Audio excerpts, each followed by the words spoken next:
to a Hope 1032 podcast.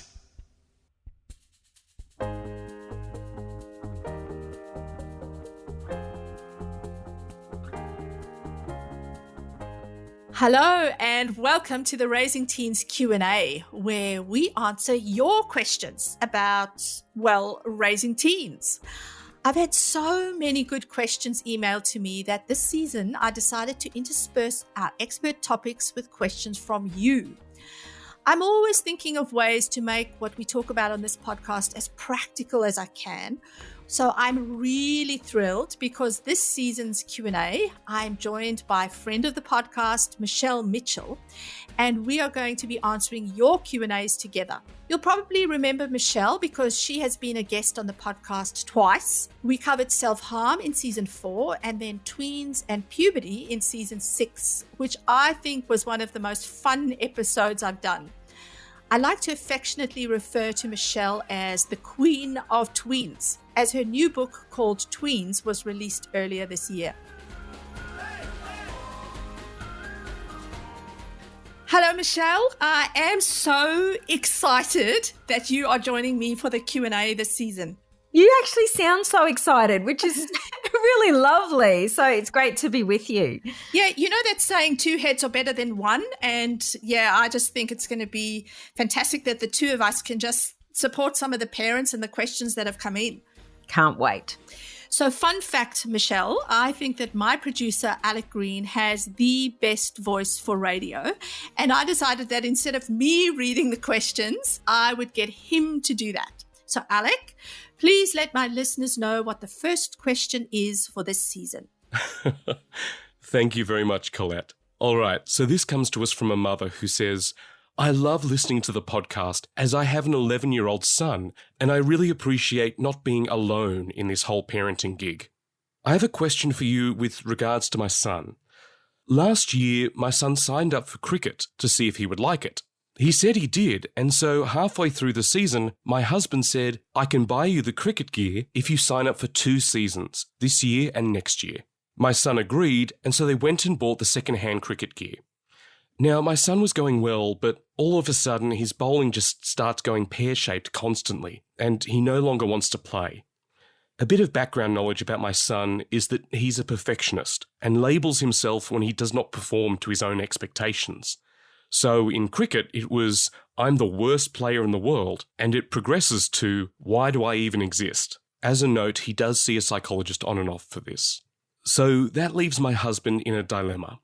He bought the gear for my son with the promise that he would do 2 seasons, but now my son doesn't want to do the second season. My husband thinks he should follow through, but I don't think he should have to. Mostly because I don't want to sit through 6 months of taking him to cricket and then having him come home grumpy and frustrated, all the while having his mental health deteriorate. Should we persist having my son follow through with his promise or not? All right, Collett, Michelle, what do we think? So what I felt like, Michelle, when I heard this or I read this question, I felt like these parents are just doing such an amazing job supporting their son and just helping him to try and stay active and connected. And I think he's done such a good job. I mean, he's a tween, so he's 11, and he's stuck with a full season of cricket at 11 years old. And I think to commit to 2 years might be a little bit long at that age. I don't think he would have meant to let them down in any way, promising he was going to do 2 seasons. He was probably incredibly enthusiastic, knowing he was going to get new gear and so on. And so he would have meant his 2-year commitment, I think. But he's persisted for the full season, and he's got to the place where I think he thinks it's not for him. What do you think, Michelle? I think 2 years is a long time in tween world, isn't it? Yeah. I mean, the kid probably wanted some great cricket equipment, and he could see himself using that cricket equipment for a week or 2 or a few months. But kids change their mind a lot.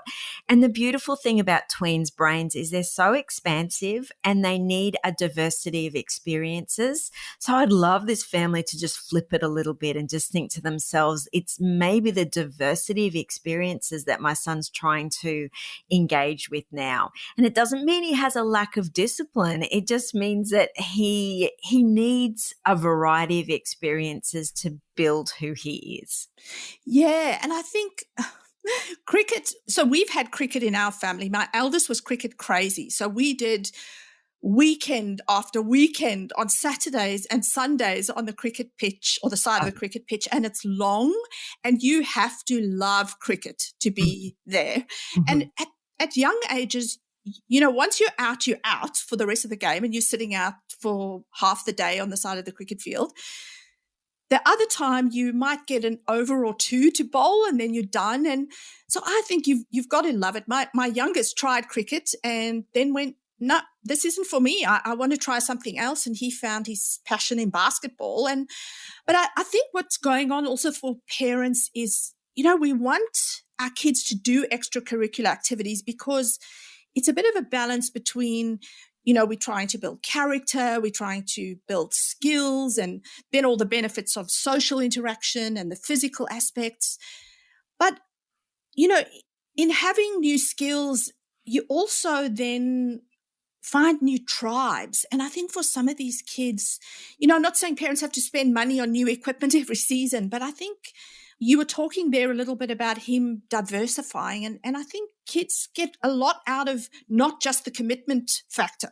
Yeah, I love that. I think the main point should be that he's staying active and engaged in sport, and we're keeping life playful and joyful for our kids. Yeah. I think it can get way too heavy. I mean, we're expecting a lot from them within a school setting, let alone, heaping on the pressure when it comes to extracurricular activities if they feel burdensome. Yeah. So I'd love to keep life a little bit playful for kids. And sometimes the lesson has been learnt. Sometimes they've learnt that they don't like standing in the sun for 7 hours or 6 hours or however long it is. We're a cricket family as well. It was long. Yes. It's long. So I reckon parents could maybe say, hey, this is kind of a bonus for us. Let's just move with this. And as long as he is active, I think that's the non-negotiable. Yes. And they want to have a little bit more choice and ownership. So potentially them choosing what they want to do is going to help with the motivation. Yeah, I mean, for commitment, I often say to parents, I think it's really important that you stick with something right through an entire season. They're not letting teammates down, and parents are all coming together as volunteer managers and coaches at that age. And it can be disheartening when you have half a team quit halfway through the season. So that is important. But I don't think commitment is the only thing that comes out of sport. And so, yeah, I think you've highlighted a bunch of those things as well. But I loved what you said as well about them choosing something, because I think doing nothing is not an option. I think for our kids, doing nothing can sometimes then look like spending the whole day, the whole Saturday on your phone or on video games, and then you're not active. So I love though that you said giving them choice. What does that look like to you? How do you have those conversations with your kids about giving them choices? I just say, look, if you don't want to do cricket anymore, let's finish the season out. I love what you said there, because it's not just about what they want. It's a commitment to a team, and it's cost parents money. Yeah. But if you're not going to do this next season, what would you like to try? And make that an exciting conversation. Bring some joy to that conversation. What I think parents worry about is when their kids chop and change a lot. Yes. And I think they see their kids do this thing that I call the internal huff. Like, if I can't be the best at something, I'm not going to do it at all, And they see this lack of persistence, and they worry about their kids, really knuckling in and pursuing something long term. But I don't think we should be too worried about that when they're 11 years old. I actually think it should be a lot more playful. I think we maybe put too much pressure on them sort of having to achieve something within sport, when maybe it needs to be just a joyful part of their lives. And it's tough, I think, when you're a parent who's competitive. I was actually quite shocked when I had kids, the competitive side that came out in me. and you as much as you say don't live your life through your kids, you do tend to get all wrapped up in the hype of the game and who wins, and are they practicing enough and so on? And I've had to, check myself. Who's playing there? Is it the kids or me? So I think that's important. Do you know, I was talking to a mum the other day and her daughter had done dance for like 10 years and she was excellent at it, and they had invested so much as a family, and her daughter was 12 and had told her mum she didn't want to do dance next year, and her mum was just like heartbroken, and it was almost like, we've invested so much. Yes. And even when this dad said, can you commit to 2 years and I'll buy you all this equipment, that sounds like there's a lot of dreams and hopes behind that, there's a lot of dreams that this kid's going to love cricket and it's going to be a huge part of his life for, at least the next 2 years. But in that dad's mind, it could have been a lot longer. So it's really important we're able to separate our journey from theirs just a bit as well. But Michelle, where do you think commitment comes in where we're pushing them a little bit more? At what age what do you think? Like, is there an age where we start going, yep, you can't keep chopping and changing around things? Or, I mean, you mentioned right in the beginning, they have such a commitment to school as it is. Yeah, they do. So I suppose that is a big commitment already for our kids. And motivation is a huge one, and they've got to find their own spark. And I think they can't do that unless they try a lot of things. And my philosophy's always been the more they can try, the more they're going to discover about themselves. There's a lesson to be learned in every new experience. Yes. So I don't mind the idea of them chopping and changing, and it really plays into their brain development at that age. It's very explorative. And I don't think we should be scared of that. I think we want our kids to excel and get really good at something when they're young, because we think they're going to build a platform for the future. But I've seen so many kids even invest into, like playing the piano brilliantly, but come 20 or 18 and they have no love for it at all. Yeah. And they've put a lot of time into it. So it's just all that moderation, isn't it? I think what we're really trying to help our kids learn is a growth mindset. Yes. And how to take on feedback well. And that's the lessons that they can use and learn no matter what they're a part of. I think when they're 11, 12 and 13, they want to be doing what their friends are doing as well. And they are going to learn better when they're loving the environment and they've got mates with them. And so if our aim is, that growth mindset, handling feedback well, stretching ourselves a little bit, it's going to be easier for them if they're with their friends. So I think what we're kind of saying here, Michelle, is that around 11 years old, I think a 1-season commitment is reasonable. Do we think that for, say, 15 and 18, is it reasonable that we're just expecting 1 season from a child? I think for an 11-year-old, 1 season is all you can ask for them. Yeah. And I think we need to be able to explain why a commitment is necessary in terms of the cost of it, in terms of the other people in the team who are relying on them, the volunteers, et cetera, et cetera. But I think in a situation like this where we've probably put the goal a little bit too high and we realize it's going to be a big stretch to get to 2 years, I think parents need a backout plan. And I'd like to give them one. Would that be okay, Yes, Collett? please. Go ahead. All right. I think when we've said to our kids, you're grounded for 100 years or or you've got to play cricket for 2 years because you promised here, and we start realizing that is not going to be healthy for them, put it on us. Yeah. Say to them, in the moment, I felt like that was going to be a reasonable commitment for us to follow through on. But given how you're feeling about that now, I'd like us to talk about changing tracks. So instead of it being them failing, instead of them, feeling like they've let everything down or they haven't fulfilled their commitment, take responsibility. Put it all on your shoulders and redefine the rules. And I think we need to be able to do that as parents. Our kids are changing at lightning speeds. We're learning as well. We've never sometimes had an 11-year-old and we've never had to make these decisions. And what you don't want to do is have a kid that walks away feeling like they've let their parents down by not being able to live up to a 2-year commitment. Yeah, I agree. And I want to touch on quickly how the mum spoke about how her son has a perfectionistic personality. Mm-hmm. that is also an interesting aspect brought in here. And I think so often when you are a perfectionist, you can also be so afraid that you aren't fantastic or the best Yeah. at everything. So I think that what I'm also hearing here from this mum is they're juggling that. Yeah. But I think for a perfectionistic kid, the fact that he's stuck out an entire season is pretty fantastic. Yeah.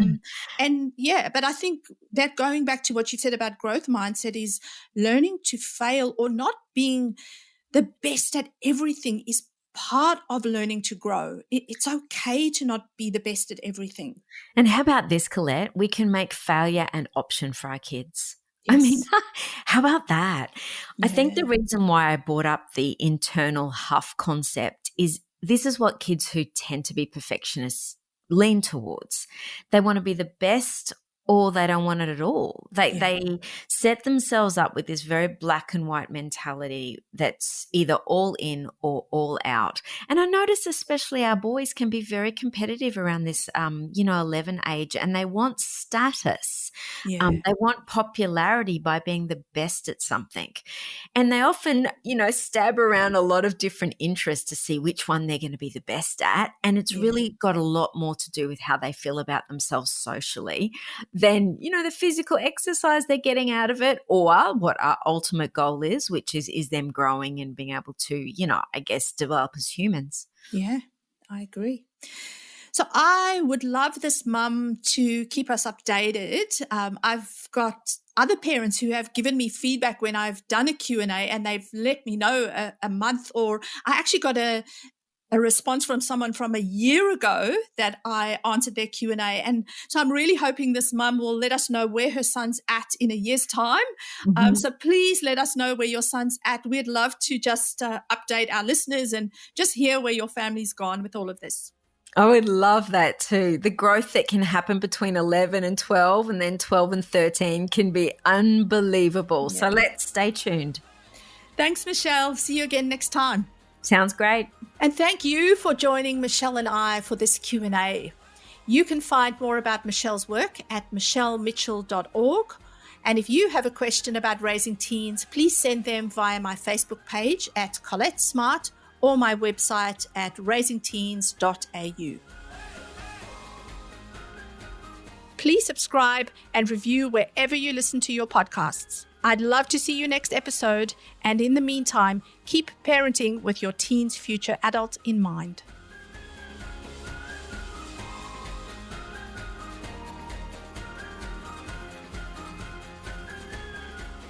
This episode was hosted by Collett Smart, edited and produced by Alec Green, imaging by Lucy Weil, and social media by Beth Rivers.